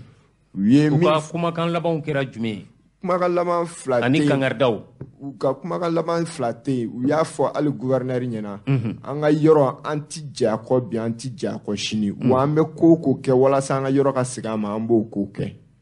u ka kumakan laban kɛra o de ils ont dit olu ka yɔrɔ min bɛ yɔrɔ in fɛ mɔgɔw bɛ k'a kɛ comme si sɔrɔ min bɛ sugu kɔnɔna na ko de don mais olu daminɛ yɔrɔ de don a yɔrɔ ninnu bɛ lieu b'a kɔnɔna la patrimoine de don u bolo donc mɔgɔ ni i daminɛna yɔrɔ min na k'a fɔ ko kana minɛ i la yɔrɔ dɔ b'a kɔnɔna la o bɛ ka Mamantal ka misiri min fɔ o yɔrɔ ninnu ko titre foncier b'a la Turelakaw bolo. o bɛ fan jumɛn a bɛ légume kɔrɔla yɔrɔ la ka taa légume kɔrɔla wo kɔnɔna in na o ye TF de ye o ye TF ye a papier bɛ bois ninnu ka kabila bolo a papier bɛ Turelakaw bolo yen nɔ donc fɛn caman de bɛ yen nɔ minnu b'a yira k'a fɔ ni aw mago bɛ prévu matériel de la k'a dɔn k'a fɔ est ce que commune de ta yɔrɔ ye réellement o prévu matériel caman de bɛ yen a ma se hali gouvernement ka segin bi ou bien ministre de l'administration territoriale ka na Turelakaw ni Ɲarelakaw ɲininka archives kɔnɔnaw la a bɛ yen nɔ n'u donna olu kɔnɔna la ka kow lajɛ a ma se u k'a fɔ k'u bɛ commune fila autorité yɛrɛ sigi k'u bɛ fɛn fɔ n'olu donna archives kɔnɔna la bi ka fɛnw ta k'u lajɛ u b'a dɔn min ye tiɲɛ ye ko in kɛra wagati min na an bɛ o de la an bɛ question dɔ poser chaque fois sani 87 cɛ o sani Djibril Diallo k'a minɛ yɔrɔ kun ye jɔn ta ye u k'o tigi fɔ dɔrɔn n'o tigi fɔra sisan nɔ kɛlɛ bɛ ban o n ka so minɛ n ka jigin so dajuru minɛ n ka jigin n'o y'i kɛ sotigi ye nkalon b'o la dɛ nkalon b'o la o tiɲɛ Mature i ka kumakuncɛ kuma ye jumɛn ye ani labɛn jumɛn bɛ aw bolo yaasa aw ka se k'aw ka hakɛ in k'a ɲini an bɛ yafadeli bɛɛ kɛ maliyɛnw fɛ parce que jamana bɛ wagati min na sisan anw ye jamana ɲabaga de anw tɛ tiɲɛni man y'anw na anw tɛ tiɲɛnikɛlaw ye anw ka laɲini de ye jamana ka basigi an bɛ transition min kɔnɔ bɛɛ ka jɛ k'i fara ɲɔgɔn kan an ka nin dɛmɛ Mali ka bɔ dingɛ kɔnɔ ni mɔgɔ min ko k'o t'i kɛ anw bɛ fara ɲɔgɔn kan a bɛ n'anw cɛ transition yɛrɛ k'i sen bɔ kɛlɛ la nka k'a fɔ ko Mali kura fana a bɛna jɔ anw ka nkalon kan an tɛ sɔn o ma dɛ cu an b'a fɔ Bamakɔ bɛɛ ye ni ye an ka yɔrɔw lajɛ bi dekun bɛ yen de kan ka tɛmɛ commune bɛɛ kan n'i y'a lajɛ bi gɛlɛya bɛ yen de kan ka tɛmɛ commune bɛɛ kan mais dɔwɛrɛ tɛ o a ye sabali anw tɛ se ka foyi kɛ cɛkɔrɔba ninnu kɔfɛ an mana fɛn o fɛn bolo da a b'aw k'a ye sabali donc a ye sabali nin nana kɛ i b'a fɔ ni siran ou bien commune 2 yɛrɛ tɛ commune 2 kɛra fu de ye quoi n'o tɛ Mɛdinɛkura kelen bɛ nin ko ban Bozola kelen b'a ban Bagadaji kelen Ɲarela bɛ ten commune 2 tɔw bɛ ten n tɛ n da don Bagadabugu ni zone ni sanfili ninnu na anw ye dunanw ye an b'aw deli ayi ni dugule aw kana dimi dugule tɛ dusu mais min kɛra na jɔnmaya don tu i tɛ se k'an wele o gouverneur tɛ se ka weleli kɛ ko ministre ko tan ka taa gouverneur la an ka dugutigiw bɛ yen cɛkɔrɔbaw bɛ yen k'i bɛ taa kuma ta k'i bila ka kuma tigɛ olu la ka taa kuma suguya fɔ minnu tɛ kuma fɔ daw ye o de y'an tɔɔrɔ ka tɛmɛ a bɛɛ kan sinon ministre de nɔ don gouverneur ka fɛn tɛ ministre de décision annulé k'a di gouverneur ma k'a ka segin ka na fɔ ni gouverneur ko k'ale tɛ se ne de taara f'u ɲɛna an ma se mɔgɔ ma dɛ Bamakɔ bɛɛ k'a lamɛn u sera an ma de ka taa fɔ an ɲɛna a ka yɔrɔ dira an ma o su ma k'o dugumajɛ commune 3 mɔgɔw bɔra ka manifestation fitinin dɔrɔn kɛ ka ko dɔw kɛ dɔrɔn donc ko bɛ yɛlɛma an ma kuma yɛrɛ donc n'i y'a sɔrɔ misikili de b'a yɛlɛma an b'an sigi an fana b'o lajɛ an bɛ se hɔrɔnya la an bɛ se ko caman na mais an bɛ se dɔwɛrɛ la quoi cɛkɔrɔbaw de b'an n'olu cɛ komi olu yɛrɛ ye karafew bila ka ban k'u sigi k'a lajɛ donc ko in n'a bɛna wolo min na an t'a la deli a ka wolo juguman na donc an b'a ɲini jamana den bɛɛ fɛ nin wagati la bɛɛ k'i bolo da i dusu kan nɔgɔ ko Mali kura an ka kɛ tiɲɛ kan cu walahi ni ko kɛra tiɲɛ kan cu an bɛ cogoya min na sisan t'a sɔrɔ a b'o cogo la mais an sabalilen de don halisa an sabalilen de don ka tila ka laɲini kɛ faamaw fɛ halisa u ka segin u kɔ tuguni sabu an tɛna mɛn bilen bɔliw kan ka daminɛ ministre min yɛrɛ y'a kɛ an bɛna se n'Ala sɔnna a ka ministère la o kow bolo dalen don mɔgɔtigi fila t'a la dɛ mɔgɔw b'u yɛrɛ nɛgɛ ka kuma dɔw fɔ bon n b'a dɔn o ye bɛɛ ni cogoya ye su n'anw bɔra yan sisan n'anw taara Segu an bɛ taa Segu dugutigiw fɛ an bɛ t'u dugulenw bonya u ni bonya min ka kan an b'a da u kan an fana ye yɔrɔ dɔ dunanw de ye o donc n'i nana n'olu fɔra i ɲɛna o kan'i tɔɔrɔ quoi mais n'i ye mɔgɔ min mankan mɛn ko Bamakɔ ye bɛɛ jɛ ye peut-être t'a tigi ka ko sɛgɛsɛgɛ i k'a lajɛ o ye kuma de voilà awɔ bon dɔw bɛ kuma ten awɔ an b'o faamuya o an b'o faamuya cu a fɔra anw ma yan nɔ anw ka kɔrɔkɛw selen muso furu ye n'u sera cɛkɔrɔba ma an bɛ fɛ ka muso furu an bɛ fɛ ka don so kɔnɔ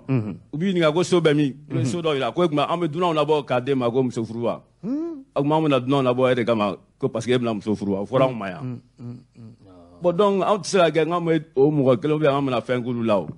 n'i ye dugulen den yɛrɛ ye tiɲɛ yɛrɛ la k'a fɔ k'i tɛ dunan protéger anw fɛ yan anw t'i kɛ dugulen den ayi mɔgɔ min ka gɛlɛn anw ma o ye victime se tɛ mɔgɔ min ye k'an ye k'i bɛna bin a kan anw b'i kɛlɛ Balayira kuma kuncɛ kuma Ncu an bɛ kuma kuncɛ kuma min fɔ o ye an ka autorité an bɛ kumakan ninnu bila ka t'olu le yɔrɔ chaque fois u ye ministère dɔ sigi k'a fɔ o ma ko ministère de refondation de l'État n'a ko refondation o ye an ka tabiya kɔrɔw an wale kɔrɔw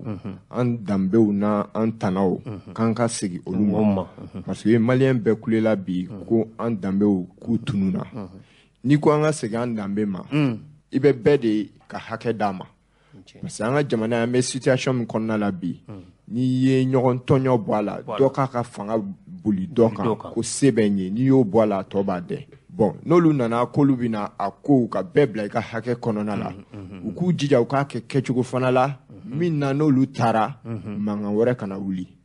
donc u k'u hakili to nin yɔrɔ nin na kosɛbɛ an ma dɔwɛrɛ f'u ɲɛna ministiri ka ni autorité filaw wele u ka commune 2 ni commune 3 wele u ka sigi u k'a ɲɛfɔ min ko k'a ta ye yɔrɔ ye u k'a ɲɛfɔ k'u ka prévu bila kuma bi ban an y'o dɔrɔn de fɔ mais on a l'impression k'a fɔ ministre il n'est pas de bonne foi o y'anw ka faamuya ye parce que o don na gouverneur ye an ka mɔgɔw wele k'an ka taa an taara gouverneur taara kuma minnu fɔ o ye juste ko denmisɛnninw bɛ ka bɔ ka mouvement min kɛ ko commune 2 maire ani commune 3 maire k'u k'u jija ko mouvement ninnu ka jɔ mais mouvement bɛ ka kɛ kun min kama d'a ma mago la gouverneur ka kuma kɔnɔna la tuguni a ye mun fɔ a ko min kɛra ko a bɛ san 40 bɔ bi ko mankan kun ye jumɛn ye donc o kɔrɔ k'olu b'a dɔn yanni san 40 cɛ dɔ kun t'a dɔn donc olu k'u da de an ka nin ko in to nin cogo la ten an ka se ka tɛmɛ a kan ncu mɔgɔninfin daminɛna yɔrɔ min na yɔrɔ ninnu yɔrɔ gansanw tɛ dɛ kuma dɔw bɛ an tɛ se k'u fɔ yan parce que olu yamaruya t'an bolo sinon n'u taara sigi n'u kumana yɔrɔ dɔw bɛ yɔrɔ ninnu kɔnɔnaw la ɲarilakaw ni turelakaw ka yɔrɔ dɔw don u bɛ bamakɔ sarakaw bɔ o yɔrɔ ninnu de la o mɔgɔ min t'o dɔn n'i y'o d'o ma a bɛ taa ko dɔ kɛ min bɛ tana tiɲɛ o donc ka taa halisa u ka segin histoire ma an ka kow ɲɛɲini k'a ɲɛdɔn min ni min ka kan u ka d'o ma an ka jɛ n'o ye walasa an bɛ ka mali kura min ɲini an ka se k'o mali kura in sɔrɔ bɛɛ ka bila i ka hakɛ kɔnɔna la sinon ni dɔ ko k'ale bɛ bɔ fɛn dɔ nɔfɛ min t'i ta ye n'i y'o do tigi ma min ta don o fana tɛ se ka sigi k'a lajɛ ten tɔ dɛ donc n ju an bɛ nin kuma de fɔ jamana in bɛ situation min na k'ala deli ala ka jamana bɔ nin na fagaliba min b'an ka jamana kɔnɔ halisa ala k'a ban pewu ala ka jamana in sankɔrɔta ala kana jamana in dɛsɛ ala kana marabagaw dɛsɛ ala ka hakili d'an bɛɛ ma inshallah balimaw nin tun ye commune de denmisɛnw ye Touré la Mab Touré ani Balayira a yɛrɛ b'a dɔn mankan dɔ bɛ sigida 3nan ani 2nan ni ɲɔgɔn cɛ o faamaw y'u da don a la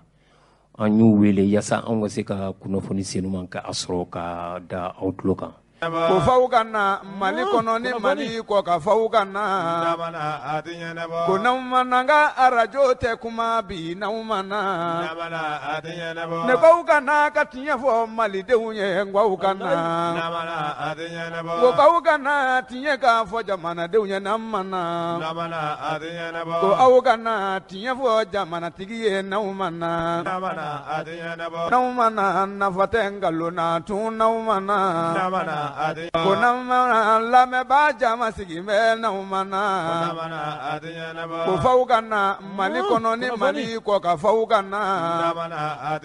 balimaw a yɛrɛ b'a dɔn fɛn min ye buru ye maa mun tɛ buru dɔn a ka dɔgɔ dɛ nka gɛlɛya donnen bɛ fɛn na fɛn min ni a bɛ fɔ a ma ko ble n'o ye alikama ye k'a bɛ diɲɛ fan caman kɛlen bɛ ka gɛlɛya don ale de bɛ kɛ buru ye a dun tɛ sɛnɛ Mali la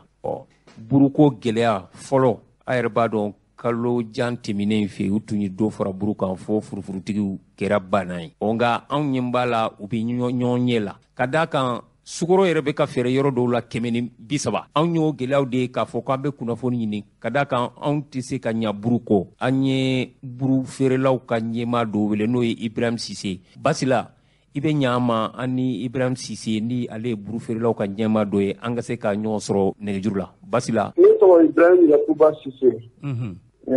Fédération syndicale des boulangers et pâtissiers du Mali secrétaire administratif o faamuna Sise ayiwa buruko a bɛ cogo di aw bɛnna kelen ma aw bɛnna kan kelen ma wa bon pour le moment an bɛ négociation na puisque waati dɔ la ni ɲɛmɔgɔw tun ye ɲɔgɔn ye an tun ye baarajɔ dɔ kɛ bon ani ɲɛmɔgɔw tun ye ɲɔgɔn ye an tun ye a ko ko ale y'a ɲini an fɛ an ka baara an ka buru baara to a cogoya la fo kalo sa bon kalo sa selen i n'a fɔ le mardi a ye an ka secrétaire général wele k'an ka kɔnɔ fo juma le cadre le conseil national des prix bɛna sigi ka baara kɛ donc il nous a dit le 3 le conseil national des prix va statuer sur le prix de la farine et puis du pain au conseil national des prix u ye ɲɔgɔn ɲɛ conseil national des prix n k'u ye ɲɔgɔn ye wa oui conseil des prix kɛra juma wula fɛ après les présentations d'usage donc ministre ni a n'a ka mɔgɔw les services techniques olu y'a essayé ka farine sɔngɔ de k'a essayé k'a lajɛ parce que farine tigiw tun y'a fɔ ko ni kalo sara olu b'u ka farine yɛlɛ ka kɛ 4000 ani 300 ou 4000 ani 400 ye donc olu ko k'o prix lajɛ ɲɔgɔn fɛ n'o prix lajɛla ɲɔgɔn fɛ o bɛ sɔrɔ ka buru ta fana lajɛ ɲɔgɔn fɛ parce que ni farine yɛlɛna dɔrɔn jagoya buru fana bɛ yɛlɛ bon ala y'a kɛ an ye wula da bɛɛ k'o la bon o farine dɔgɔ kɔni an ma se ka prix kelen k'a la bon faritigi kɔni y'a laɲini ko b'a fɛ farine ka kɛ 4000 ni 500 ye 4000 ni 500 voilà o y'u ka laɲini ye jamana ɲɛmɔgɔw kɔni y'a yira tiɲɛ yɛrɛ la jamana bɛ cogo min sisan a ma nɔgɔn dɛ parce que fɛn o fɛn ye taxe ye min jamana ka kan ka min sɔrɔ alikama nali ka Mali la u jɛn'a bɛɛ kɔ farinitigiw ye donc u k'a lajɛ ɲɔgɔn fɛ halisa parce que alikama min bɛ yan nɔ o bɛ se ka kalo kelen kɛ ani farine min fana bɛ yan nɔ u fana bɛ se ka kalo kelen kɛ u k'a lajɛ ka farine to 4000 na fɔlɔ buru fana ka to 50 la fɔlɔ yanni alikama min commandera min ka gɛlɛn yanni o ka don Mali kɔnɔ ko bon sisan conseil y'a lajɛ sisan k'u k'a lajɛ n'a y'a sɔrɔ u bɛ se ka transport dɔw ta jamana bɛ se ka dɛmɛ kɛ transport fanfɛla la alikama transport la pour que ka se ka farintigiw dɛmɛ voilà n'o sera ka kɛ au moins olu fana la olu bɛ se fana ka farin kɛ 7,900 ye n'o ye 19 000 ye buru ka to o cogoya la farin fana ka to o cogoya la bon maintenant ministre y'a laɲini sisan ko DGCC ka fiche technique dɔ ɲini ka ani ale ni farintigi ni burutigiw ka lajɛ ka baaranin dɔ kɛ o la ka fiche technique dɔ d'a ma mardi o fiche technique n'a sera k'o sɔrɔ mercredi conseil des ministres la b'o présenter comme ça le jeudi prochain en conseil national encore décrit on va statuer sur ça. Aw bɛ lajɛ dɔ kɛ tugun. Voilà. Sise Ndagu, Mali farine bɛɛ bɛ bɔ kɔ kan de ya? Usine tɛ yan mun bɛ farine dilan? Usine 6 bɛ yan min bɛ farine dilan. Usine joli? 6. 6 o tɛ Mali bɔ fo an bɛ taa farine ta kɔ kan tuguni ka na ka buru gɛlɛya.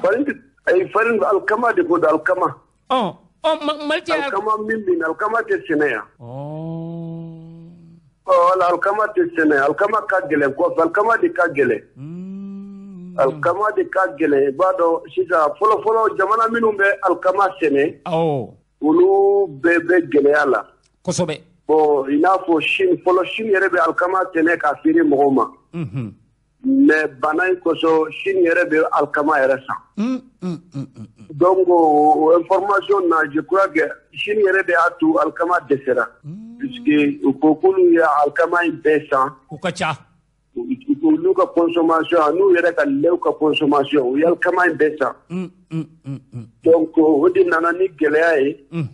bon anw fantan jamana in wari tɛ sɔrɔ ka caman san bon hali bateau minnu bɛ nana ye ko gɛlɛya b'a nali la sisan puisque bateau bɛɛ b'a préféré ka taa Chine o ka di u la ka tɛmɛ farafinna yan n k'u bɛ caman san ka d'a kan u ka jama ka ca voilà et puis u b'a san ka di u ka lɛw fana de ma u ka lɛw oui,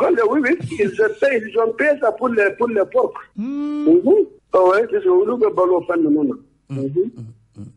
O de nana ni gɛlɛya ja gɛlɛya in tɛ an kelen kan. Non, a bɛ diɲɛ fan bɛɛ. Diɲɛ fan bɛɛ de don. Problème in bɛ diɲɛ fan bɛɛ, farine ni alikama ni a bɛɛ fan bɛɛ. Mais bɛɛ b'a lajɛ k'a labɛn ka bɛn i yɛrɛ ka ko de ma. Bon, ɲɛmɔgɔw y'o de yira.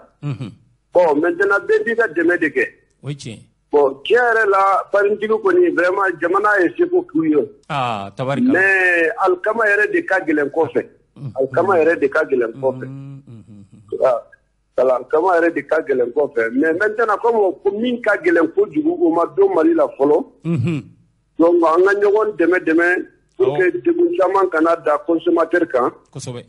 Bon, o bɛ se ka dɛmɛ fitinin kɛ halisa. Puisque il n'y a pas la niée jamana in lajɛ minɛ avec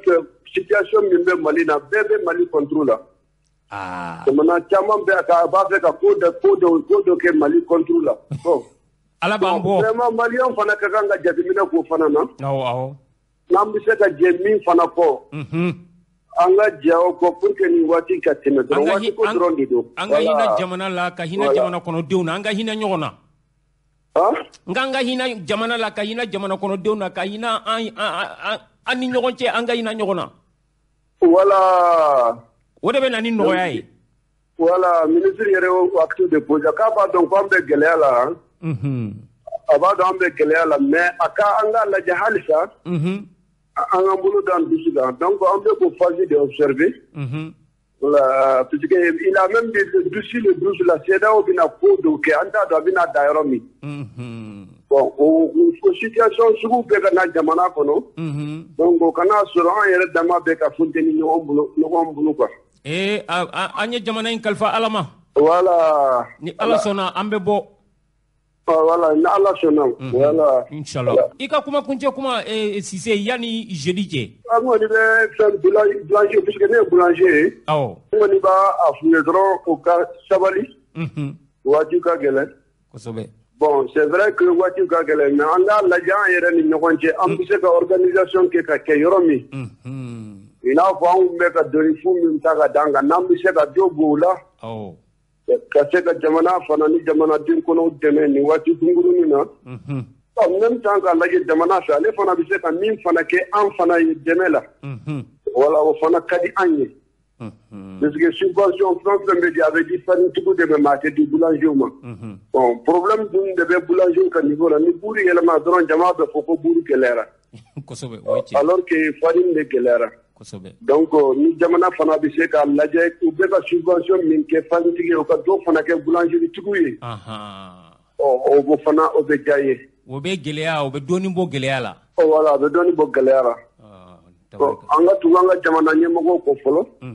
ala an ka tugu kɔ fɔlɔ n'a kɛra min ye an n'olu b'a ɲɛnabɔ o ye ne hakilina ye ni ala sɔnna Cissé an b'i fo ala ka nɔgɔya don jamana kɔnɔ ala k'aw kan bɛn yaasa an na se ka burukala 2 dun nɔgɔya la Cissé merci merci ne ko ka na ka tiɲɛ fɔ malidenw ye n ko ka na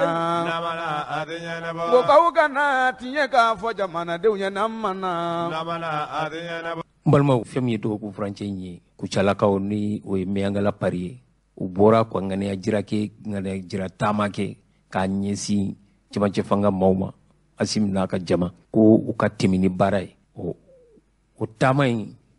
a ɲɛmaaba tun ye Segu Kulubali ye an sera k'ale sɔrɔ ani an balimamuso Dawu olu ye fɛn min fɔ taama in kan taama bannen u ye fɛn min fɔ o filɛ nin ye ni mɔgɔw ma bɔ o ye kumasuli de mɔgɔ bɔra a diyara ye kojugu bɔli yɛrɛ kun vraiment o de ye fasoko ye donc bi yɛrɛ an y'a yira Kucalakaw la Asimi ni dɛmɛni ka kan a n'a ka gouvernement dɛmɛni ka kan transition ni dɛmɛni ka kan ka d'a kan olu bɛ baara la Mali de ye mɔgɔ min bɛ baara la e tɔgɔ la n'i ye m'o tigi dɛmɛ e bɛ taa jɔn dɛmɛ et puis n'i y'a jateminɛ kɔkana sokɔnɔna bagabagali sugu bɛɛ bɛ ta k'o sɛgɛrɛ an b'a f'u ye dɔrɔn u ka jɔ u jɔyɔrɔ la n'u la su an b'u kɔ an da la an ka kɛwale la an dusukun na an b'u kɔ a mana jɔ da o da la anw bɛ Mali kɔkɔrɔ wa an ka Mali bɛ kɛ Mali ye o de y'an wulikun ye bi k'an ka marche kɛ ka ŋaniya jira kɛ k'an bɛ an ka Mali fɛ k'an bɛ transition soutenir Kulubali i ka teli